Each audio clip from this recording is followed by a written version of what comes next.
Hey, it's Clay, and this will be a video chart on ticker symbol iBio. We will take a look at the 30-minute time frame. Real quick, what do I mean by 30-minute in case maybe you're new to charts? Instead of each one of these candlesticks here representing 1 day's worth of price action, which is what you would normally see, each one represents 30 minutes. So while this here may look like several days worth of time, it's actually just today's price action broken down into 30-minute time slices. I like to this time frame. I think it's a good job of telling the quote-unquote story of the price, and then makes mapping out levels of support and resistance a bit easier to see. I don't mean to state the obvious, but I will anyways.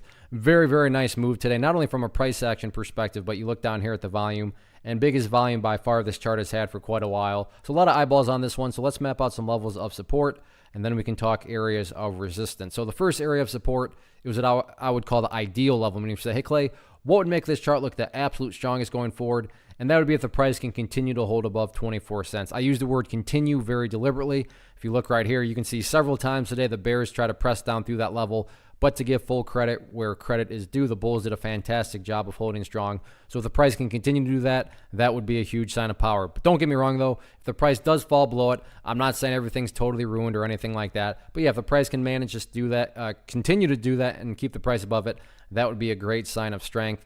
Taking a step back though and looking at things from the big picture, that is where the purple line comes into play, which is the famous 50-period simple moving average. Keyword being moving. As time goes by, this purple line is going to move itself higher and higher. So from a broad sense, as long as the price stays above that purple line, as that line itself moves higher and higher, the bulls are in full control, the bulls are in full health.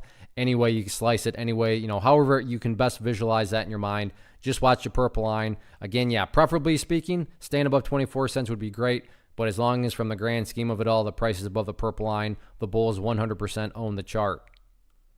In regards to levels of resistance, key one right now is right up there at 27 cents. You can see on 2 separate occasions, both there and there, the bulls did try to push up through there, but the bears apparently right now have a pretty big fortification up there, and then they're not letting the bulls get through, so that'll be public enemy number 1 going forward. All in all, though, very, very nice start to the week, and with 4 days still left this week, it's a lot of time left, so we'll see how it all unfolds.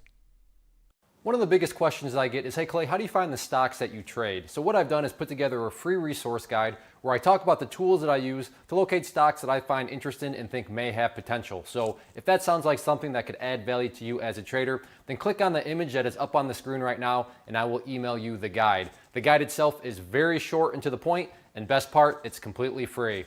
Thanks for watching the video. Let me know if you have any questions.